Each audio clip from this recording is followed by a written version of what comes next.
Welcome back to the channel, everyone. Today is a special day because we're kind of on the end loop of the Google Pixel lineup of the phones I reviewed. I mean, we've talked about the original Pixels, all those ones. Really, all I have to do after these ones is talk about the older Nexuses, and I've really pretty much covered up all the Google phones into 2020, which is pretty cool. Now, the Google Pixel 3 XL was a super interesting phone because I don't really understand what they were doing. I think even Google looked back and they were like, honestly, like, we kind of messed up, but we're already kind of too deep into it. We can't really fix it at this point because there were so many leaks on this phone. It was insane. It was like every day. I mean, we had an unboxing of this phone before it was officially announced, which is so insane. But I guess it is what it is. I think Google's kind of tightened their things up, but now we're getting Pixel 5 leaks now, which is pretty crazy. But the thing about the Google Pixel line was that their camera was on par to their software. Their software was amazing. Their camera was amazing. But then with the Pixel 4, it kind of switched up a little bit. But during the Pixel 3 XL time, it was still kind of iffy, if I'm being honest. This is when Google kind of started going downhill, in my opinion, at least on their phone line. The original Pixel was pretty good. The Pixel 2 and 2 XL, in my opinion, were amazing. The Pixel 3 was really good, but the 3 XL, this one that we're talking about today, was a little weird. And this phone came out 2 years ago in 2018, but it's not quite 2 years, it's like a year and a half because it came out in October of 2018.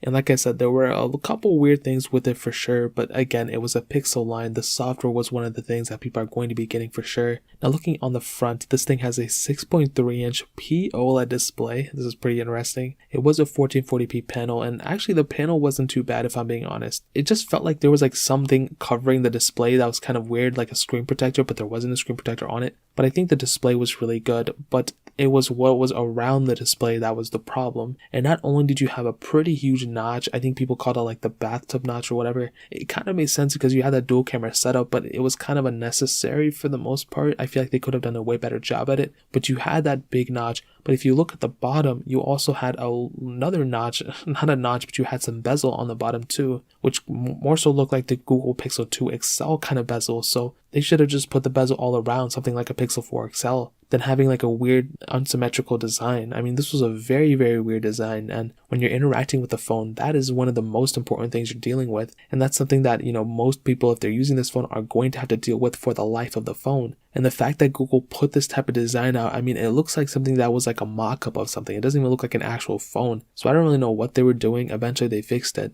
and they learned their lesson, or at least we hope so. But this was a very poor design choice for the Google Pixel 3 XL for sure. Now, you did have USB Type-C on this phone, which is cool. On the back, another slight little mess up in my opinion. It's not mess up, but it's something they could have improved on. You had that back, whatever, aluminum frame, whatever it is. I'm not really too sure what it is. But you do have a little bit of the glass back, which is cool. But you have that single camera setup, which, like I've stated before, on a phone like this, that was this price, it was like super expensive when it came out. It was like on par with the Samsungs and iPhones and stuff. Those phones all had like dual camera setups at least, and some even had triple. This one only had a single camera, which the single camera was really good. But like I said, now in 2020, going even into 2019 at that time, you had to have some type of extra camera sensors in my opinion. But especially if you want the phone to last for a very long time, that is the way of the future, and Google learned and eventually went with the 4 XL with that dual camera setup. But at this time, it was still a little weird in my opinion, and that's really the main thing that was the issue, was just the design. Everything else about this phone was pretty decent except the RAM.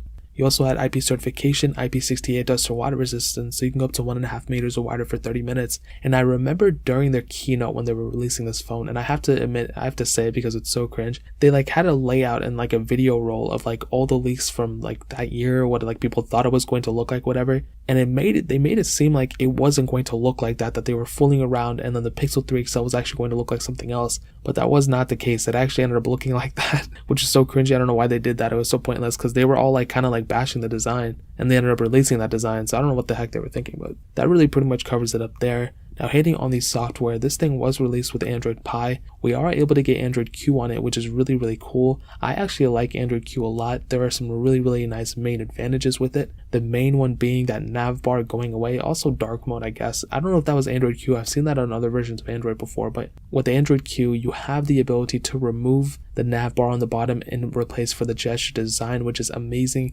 And with phones like the Pixel 3 XL, this one has an OLED display, and a lot of the Pixel 3 XLs that I've seen do have a lot of burn-in on the display. and most of the time that burn-in is coming from that nav bar at the bottom. Google has done their best to mitigate it, but it still is not the best, and it's better just to remove it than to keep it on there. So if you go into settings, you can actually have the ability to remove it. You can keep it if you want to, but I would highly recommend removing it if you want to resell this phone at all. So this phone for sure will definitely have that advantage. And this thing should be getting another version or two of Android. The first Pixel got Android Q, so that's definitely going to be going out of the way. Then the Pixel 2 and 2 XL are going to be getting Android 11, and then the Pixel 3 is going to be probably getting Android 12. So this one is probably going to be getting 2 more versions of Android, which is really cool, and I love seeing that. But this phone also has a lot of custom ROM capability behind it, even though a lot of people don't really like the design. We have to admit the software aspect of these phones are amazing, and that's something I really do look up to Google for sure. So that kind of covers it up in terms of the software. Now hitting on the performance, this thing had the Qualcomm Snapdragon 845 chipset, an octa-core CPU, and Adreno 630 GPU,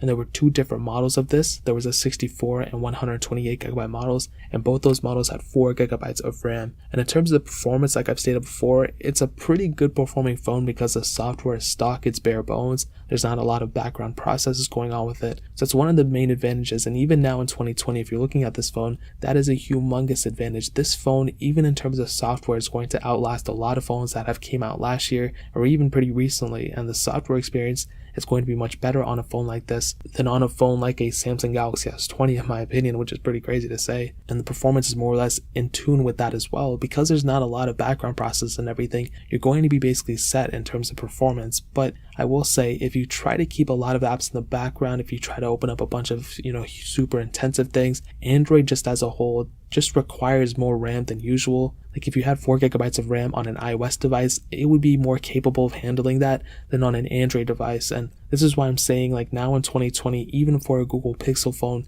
we need at least like 6GB of RAM in your phone in order to kind of keep up and future-proof yourself for a couple years. So even though 4GB of RAM now is good, like it's not that big of a deal, I can see coming in the next couple, even months, maybe years, that type of RAM and that amount of RAM just isn't going to be capable. It's going to be looking back at like a 2GB of RAM phone, and that's just the way things are. But I feel like technology is moving at such a fast rate that you need to kind of keep up and do all the things in the beginning that you can do to keep yourself keeping a phone for so long. And I feel like I'm like diagnosing somebody or something, but the fact of the matter is the Google Pixel 3 XL is a good performing phone for now, but I don't know how good performing it's going to be like a year from now. But I guess we'll test it when we do next year's Y. So that pretty much covers it up in the performance side. Now hitting on the camera, like I said, this thing has a single 12.2 megapixel camera on the back, and it has a dual camera setup on the front. I don't know why they flipped it. That honestly should be flipped. I don't know why they did it like that. We have an 8 megapixel wide angle lens and then another 8 megapixel ultra wide sensor. We can do 1080p at the front camera, which is good, I guess, but on that back camera, we can only do 4K at 30 and then 1080p at 120. No 4K at 60, even though I think even in 2018, a lot of phones were still doing that. I think, the iPhone XS Max and XS, they were capable of doing 4K 60. This phone is not able to do that. Now in terms of the camera, what I can tell you is that the quality is very good. Like I've stated before, the quality of these cameras are very, very good camera sensors, and Google does a really good job at the hardware and the software, more so on the software, but the camera sensors are really nice. The only downside, like I've stated before, of this camera would definitely be the lack of camera hardware features. You don't have the telephoto lens, you don't have the ultra wide sensor on the back camera. They put it on the front camera. I don't know why they did that. They should have put an extra one on the back, but like I said, with the Pixel 4 and 4 XL, they eventually did upgrade that, which is nice. But if you're getting a phone like this, I would definitely recommend you. I mean, if you don't think you're going to be using the telephoto lens or the ultra wide sensor, then I guess it's okay. But now in 2020, when we see phones like the S20, like the iPhone 12 that's coming out that have multiple camera sensors, you're definitely going to feel like you're kind of missing out on something. So it's not a big deal, it's not a deal breaker, but that is definitely something you need to consider when you're looking at this phone. Now ending it off with the battery life, this thing has a 3,430 mAh battery, and that's actually probably one of the better things for this phone for sure. That's a really, really good battery size for a phone like this. Like I said, it's bare bones, it's stock Android. Even though the screen is pretty powerful, it's kind of an underpowered phone at its core, and I think the battery life was definitely one of the thumbs up and one of the best things about this phone for sure. It's not the best battery life, it's not going to get you like 4 days out of it, but it can definitely get you maybe like 2 days if you really kind of keep it, on the low and you try to like not use it as much, or even use it like kind of a little bit below average. I think the battery life is definitely a thumbs up in my book. So to kind of sum up this video and to answer the question, should you pick up a Google Pixel 3 XL in 2020? I'm gonna say yes and no. There's really nothing that tells me not to recommend this phone besides the design and the hardware. I mean, besides that, it's a really, really good phone. In a way, I kind of want to recommend people to pick up a Pixel 2 XL for some reason. But even then, like, I don't know if that's completely the case. I think the Pixel 3 XL is a good way to go. But if you could, I would even recommend looking at like OnePlus 6Ts or even like OnePlus 7 Pros or even OnePlus 7s. Those type of phones will definitely do you much better in the long run, and they might be a little bit more expensive now, but I can definitely see in the future they're definitely going to be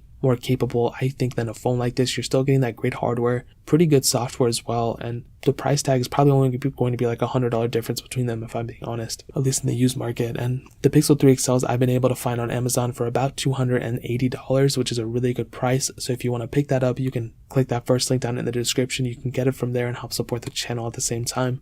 But that is pretty much it. If you guys have any questions or anything, leave it down in the comment section as well. Hit that like button, that would mean so much, but definitely hit that subscribe button. Every single subscriber that we get really does count, so it means so much if you guys could hit that. Also check out the other links down in the description as well. My Twitter, my Instagram, my second channel, all those links are linked down below. I'd really appreciate if you guys could check it out. More importantly than everything else, I love every single one of you guys. Hopefully I'll catch you guys in the next video. Peace out till then.